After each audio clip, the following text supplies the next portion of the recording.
एक गांव में एक सुखी परिवार रहता था। उस परिवार में 3 भाई और एक बहन थी। उनके माँ-बाप उन चारों से बेहद प्यार करते थे, मगर बीच वाले बेटे से थोड़ा परेशान थे क्योंकि बड़ा बेटा पढ़ लिख कर डॉक्टर बन गया और छोटा बेटा भी पढ़ लिख कर इंजीनियर बन गया था। मगर उनका बीच वाला बेटा बिल्कुल गंवार और आवारा ही बनकर रह गया। अब उनके 2 बेटे डॉक्टर और इंजीनियर ने भी शादी कर ली थी और कुछ महीने के बाद ही उनकी बेटी की भी एक अच्छे घराने में शादी हो गई थी। मगर बीच वाला बेटा अभी भी कुंवारा ही था क्योंकि वो बिल्कुल अनपढ़ था और कहीं पर मज़दूरी का छोटा सा काम करता था। इसलिए उसे शादी के लिए कोई भी लड़की नहीं मिल रही थी और उसके माँ-बाप उससे बहुत परेशान हो चुके थे।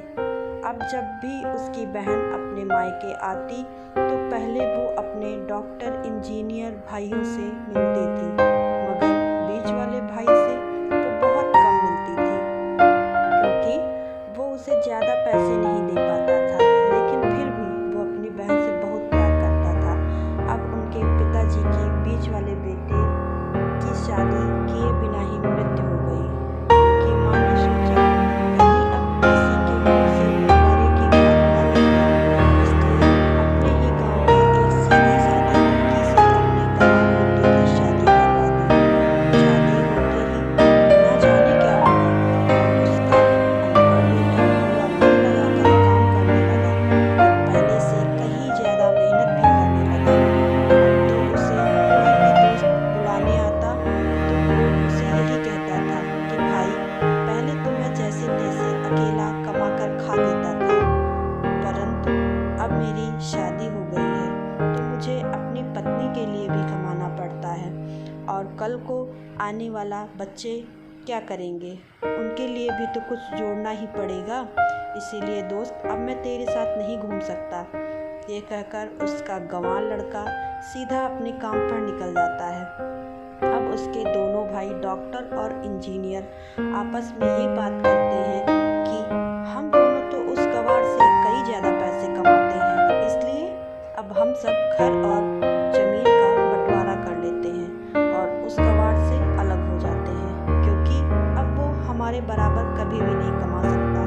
इसलिए उन दोनों भाइयों ने अपनी माँ के बहुत मना करने के बावजूद भी बंटवारे की तारीख तय कर ली और उन्होंने अपनी बहन को भी बुलवा लिया और अपने गंवार भाई से भी कह दिया कि आज तुम अपने काम पर मत जाना क्योंकि हम सब आज घर और ज़मीन का बंटवारा करेंगे।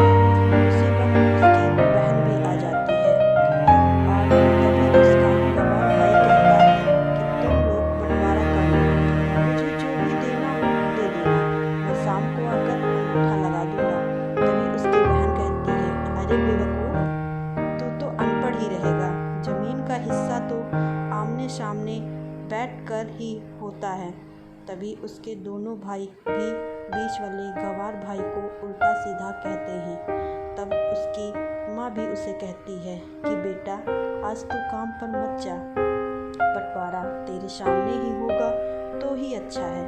उसी वक्त वकील भी आ जाता है। तभी वकील कहता है कि आपका सारा हिस्सा मिलाकर 10 बीघा जमीन और आपका घर है। अब ये बताओ कि किसको कितना हिस्सा देना है, मैं उसी हिसाब से बंटवारे के कागज बना दूंगा। तभी उसी वक्त उसका गंवार भाई कहता है कि वकील साहब, 5-5 बीघा मेरे दोनों भाइयों के नाम लिख दो और ये जो हमारा मकान है वो मेरी प्यारी बहन के नाम लो। तभी उसके दोनों भाई और बहन उससे पूछते हैं कि अब तू हिस्से में क्या लेगा। तभी उनका गंवार भाई कहता है कि मेरे हिस्से में मेरी प्यारी माँ है ना। और तभी वो अपनी पत्नी की तरफ मुस्कुराते हुए कहता है कि क्यों, मेरी प्यारी पत्नी, क्या मैंने गलत कहा? क्या उस गंवार की पत्नी ने भी अपनी सास से लिपट कर कहती है कि माँ से बड़ी वसीयत क्या होगी मेरे लिए। और उसी वक्त उस गंवार पति भी अपनी माँ से लिपट जाता है। गंवार बेटे बहू के इसी प्यार ने ज़मीन जायदाद के बंटवारे को एक सन्नाटे में बदल दिया। तभी बहन अपने गंवार भाई के गले लगकर रोने हुए कह लगती है और कहती है कि माफ़ कर दो भाई, मैं आपको समझ नहीं सकी। तभी उसका भाई कहता है, मेरी प्यारी बहन, इस घर में जितना अधिकार हमारा है उतना ही अधिकार तेरा भी है। और रही बात बंटवारे की, तो बंटवारा नहीं करने से हमारा जीवन तो नहीं रुक जाएगा ना। क्यों करते हैं हम बंटवारा? क्या एक साथ मिलकर नहीं रह सकते जैसे हम बचपन में मिलकर रहते थे? इतना सुनकर उसकी बहन रोने लगती है।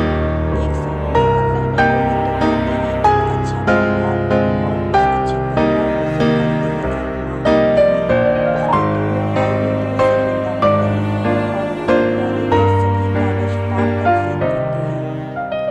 और उस दिन के बाद से उनका पूरा परिवार खुशी खुशी एक साथ रहने लगता है। तभी तो कहते हैं परिवार और माँ दोनों